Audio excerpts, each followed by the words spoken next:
if you haven't worked that long, you haven't really experienced those trials in order to know if you can withstand them. So I also think that's another indicator. Some founders have, they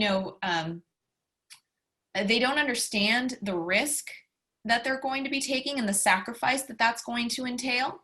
I do think that founders who have had that self-reflection and really understand that building this company is probably going to come at the expense of everything else is very important. And it's going to have to in order to make it as big as it is. If you talk to most founders, you'll realize all the sacrifices that they had to make.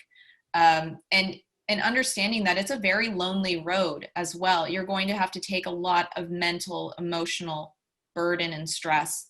And not everyone is cut out for that. And it's much better to know that sooner rather than later. That is a really important perspective. All right, we've got a bunch of questions piling in. We've got one from Andrew, and Andrew wants to know whether accelerators take equity. Yes, so I would say in a majority of cases they do. In Alchemist perspective, we take about 5% equity for the 60K investment that we make. YC 500, they all take equity as well for the investment. So think of it as a typical investment structure for most of them. Now, there are some accelerators like StartX that may do it equity free up front.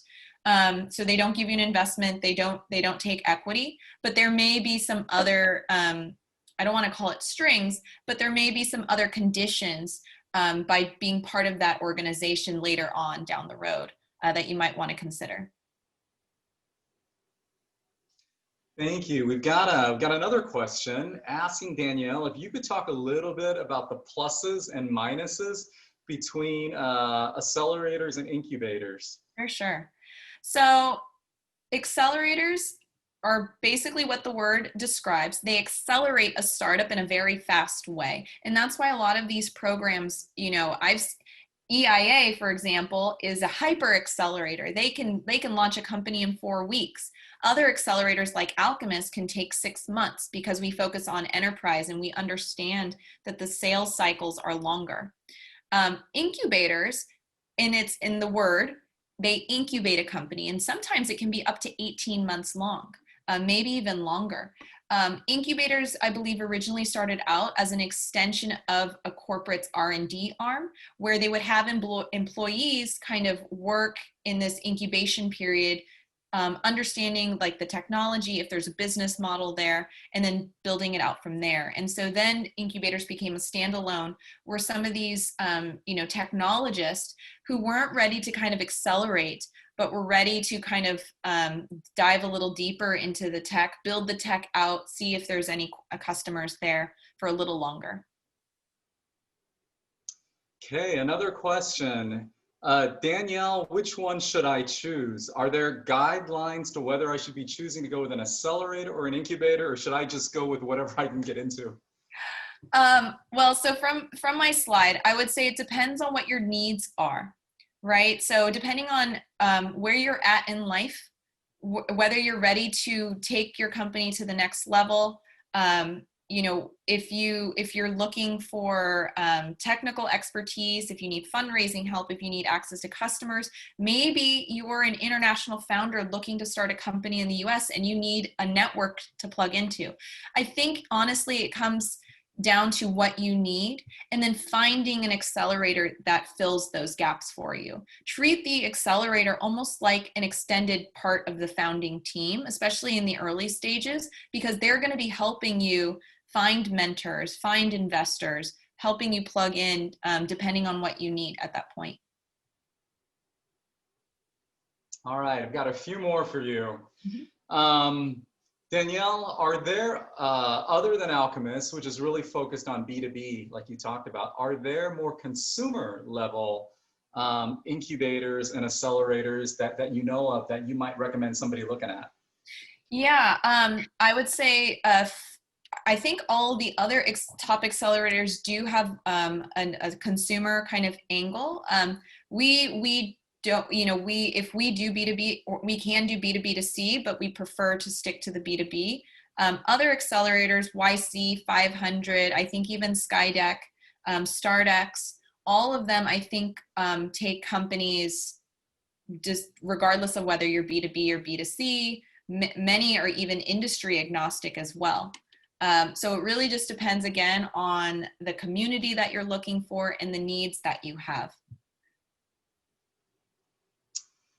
Danielle, if somebody wants to get into Alchemist Accelerator, which is a frequent sponsor and participant at EIA, what do they need to do? I would say go to the website and apply. We are consistent. We have application deadlines throughout the year. It's a rolling application deadline. So depending on when you apply, it'll go towards the nearest deadline and interview day. Not that every application gets an interview, but at least it'll be considered. Now, if you do apply, like I said, we care a lot about the team. So I would say spend time on making sure you're filling out the team section. Who's part of the founding team? What are their accolades? What makes them distinctive?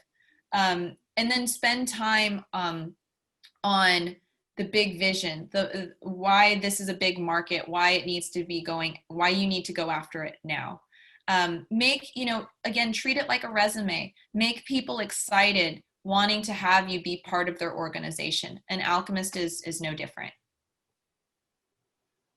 You bring up a really good point about team formation. I think we're in Silicon Valley. In Silicon Valley, it seems everybody, graduated with an MBA. They went to Harvard. They were the top of their class. They played a gazillion sports. They whatever.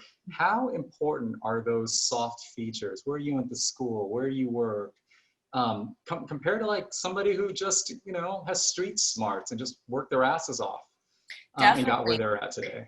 Yeah, I would say that I think there's a movement within Silicon Valley right now to just not pick from the same pool of people. So I actually think the world is kind of shifting a bit. It's slow, so I won't say that it's happening automatically or immediately, but I do think it is shifting in the minds because we are becoming a more global, virtually borderless kind of world. It means less and less where you went to school, where you went to work. Now, I won't lie to you, those things are important. If you did graduate from a top university, that's a plus. If you did work at a brand name company, or your startup got acquired for tens of hundreds of millions of dollars and makes you a serial entrepreneur, that all counts. So I won't lie to you there. But I will say that if you get referred in by someone who knows you, that organization trusts, that actually carries its weight in gold. So to the extent that those types of people that are connected, and On is definitely one of those people, you should get them on your team and try to understand where they plug in so that they can help you get in front of the right accelerator. I do think it makes a difference. Referrals do go a long way, especially for the well-known accelerators. Yeah, Danielle, I remember your meeting a medical device team, the last time we spoke together, and you really, really liked them. And because they got to know you, because you got to know them, you get to spend time with them, were you able to get them or help them along their application for Alchemist? I think they actually did get an interview, but not because they knew me.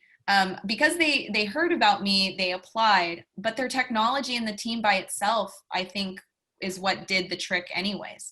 And actually, I think that's more of a validation that, why I like them, but why I thought Alchemists might like them, regardless of what I thought or not. I'm actually not on the application review committee. So if you apply, I don't have as much weight, but in doing talks like these, a lot of companies do apply and bring that awareness. And I think that's the stepping stone to getting them there. Awesome. So it's a plug for Danielle's clinics. If you want to get to know her and get some feedback, sign up for those clinics. I see 4 or 5 spots left.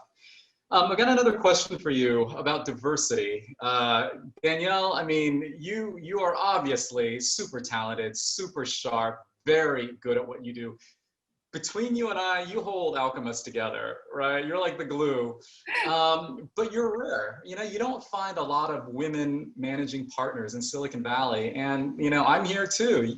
You just don't find a lot of women. You don't find a lot of diversity in Silicon Valley at those upper management levels. Is that changing? Number one. And the second question is, what was it like, or what's it been like being a woman in what's typically a man's world? Yeah.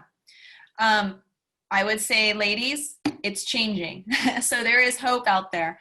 I would say that over the last couple of years, because we've been having more of a conversation around diversity, around women-led, diversity-led startups, investors, management level, it's making headway. It has been slow, but I do think that it's the best time to be a woman or person of, you know, color or diversity in tech, in investing. And it's because, you know, and whether it's the science or not, everything shows that teams with diversity, even teams, you know, teams with women, it actually leads to better outcomes. And so it's you know, nothing is just supplemental anymore. And so I would say that if you are interested in building a company, don't let anything stop you. I'm not saying that the road will be easy, but I will tell you that there are a lot more resources out there than ever, and they are continuing to grow.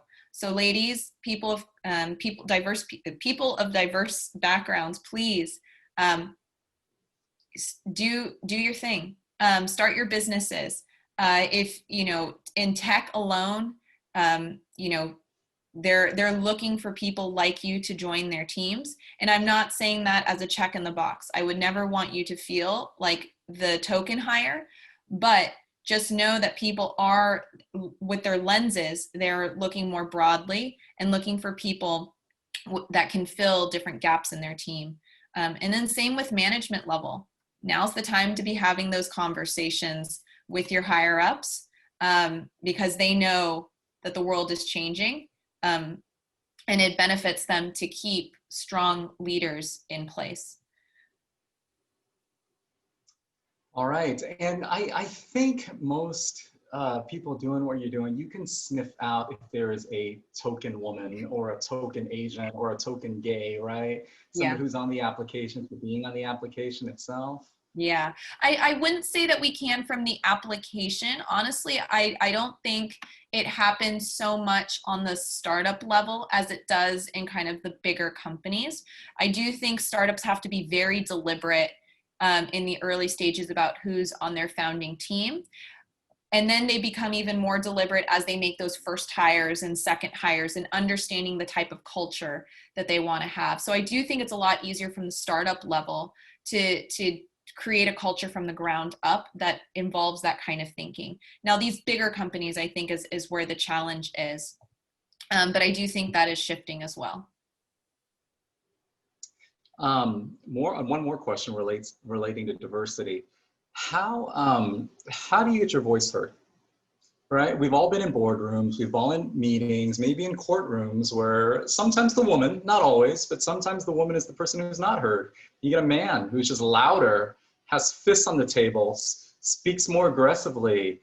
Number one, how do you get your voice heard? And number two, what advice could you give to other advocates and proponents to make sure everybody's voice is heard in a meeting? Yeah. Assuming those voices are, you have something to say. Yeah, no, my stance has not always been to be the loudest person in the room, but the one where it's the most obvious. It's the quiet but deadly types is usually where I am. It's, you know, you can, I would say if there are instances in meetings, you should, and you do have an opinion that is different, that actually, you know, showcases your thought process. I do think there's always an opportunity to speak up. Don't be shy. You can get your voice heard there. I wouldn't say speaking just to speak is always the best method.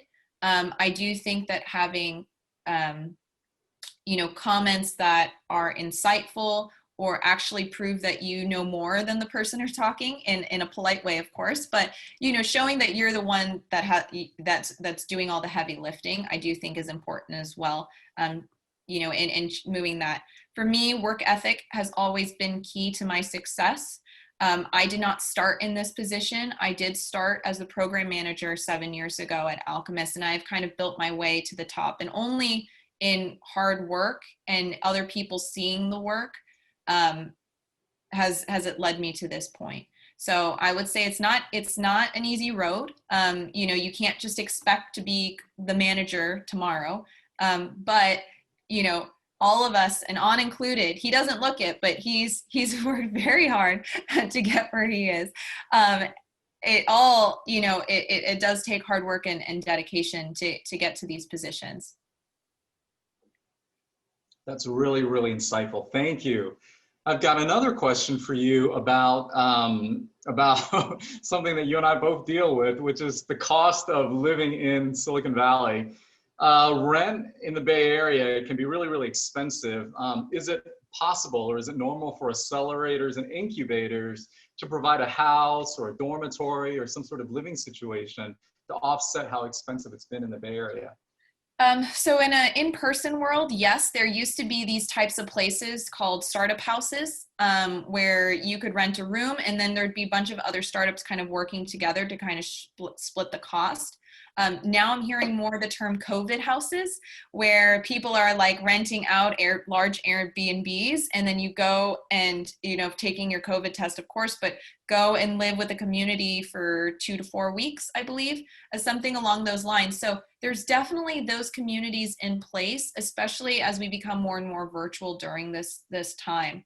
I would say no longer do you have to be living in the Bay Area to build a US-backed company. I would say it helps with the time zones, but because people understand that travel isn't an option for a lot of people, and that everyone is working remotely, you can do work from virtually anywhere. So there will be a time when we do get to come back and you want to do your in-person meetings, but take advantage of this time. Do as much as you can from where you're at. That might mean, earlier mornings or later nights, but if you can, it's going to save you a lot of time and money in the long run, which again adds to the lifeblood of the company. All right, guys, does anybody have further questions for Danielle? This is a wonderful resource. Take advantage of her if you've got questions.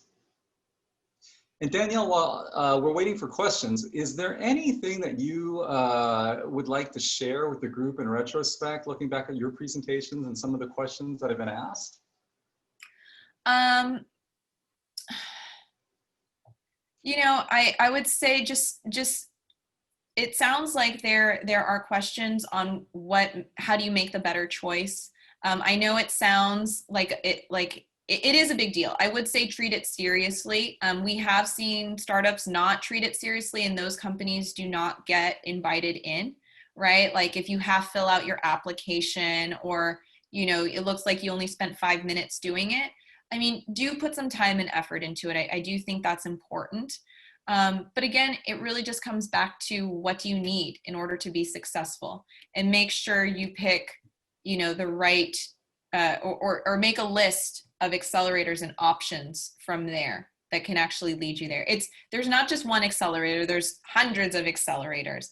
I would say that there's, probably only, maybe the top 20 are probably the most credible that I would say you should kind of focus your attentions on. Again, that's not assuming kind of the niche markets, but there are some in the niche field that you should definitely look into, and I've heard great things about.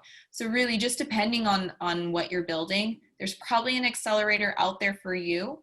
And I've seen companies do Alchemist to get the B2B experience and then go to YC to up their funding, right? And not to say that Alchemist doesn't have good funding rates, but it does allow people to kind of fill in the gaps in different ways. The more credible the accelerator, the better. You know, it's funny you mentioned that. Mhm. Like you, I get recruiters calling me all the time. The way I tell a good recruiter from a bad recruiter is if they ask me, hey, we have a, you know, an employment law position, or hey, we have a wills and trust position, or hey, we have a XXX position, when I don't even do that. Yeah. So one of the questions that's come up is, how do you tell, what are some sure tell signs that that accelerator or incubator may not be on the up and up? Great question. So there's a few things. Press is a number one indicator, right? So take a look at the press that's come out recently from the accelerators. What types of companies in the press are coming out of those accelerators? Like I said, go to their websites. They must have a page that's full of their alums or the verticals that they're interested in.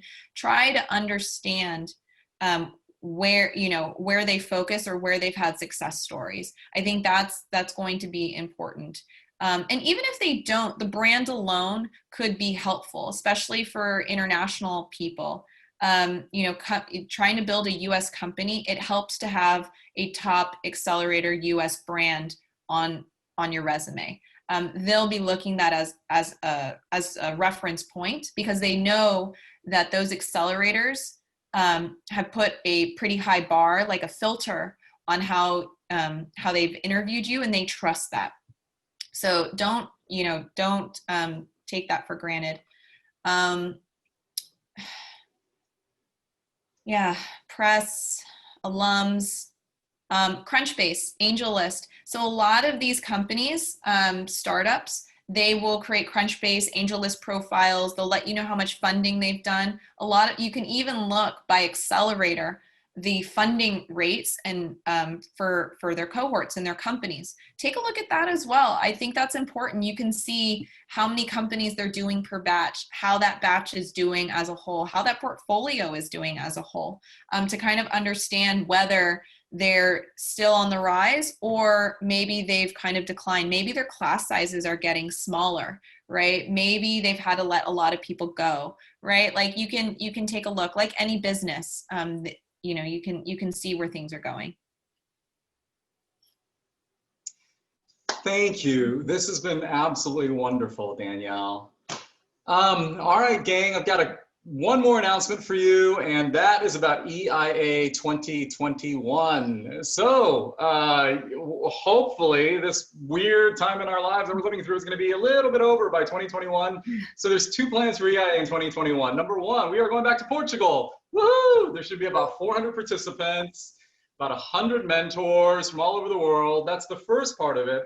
The second part of 2021 is there's going to be an online program similar to what we're doing, but probably a lot more coordinated and with a lot more EIA pizzazz. And you heard it here, but don't tell anybody. We're working on getting back to Torino. So if that goes well, we'll have Torino, we'll have Portugal, and we'll have the online. So there's information about the EIA programs in the chat box. And again, please sign up for clinics with Danielle. Anything else you want to say, Danielle? No, thank you all for having me. I hope that was insightful and educational, and I look forward to meeting you in my clinics.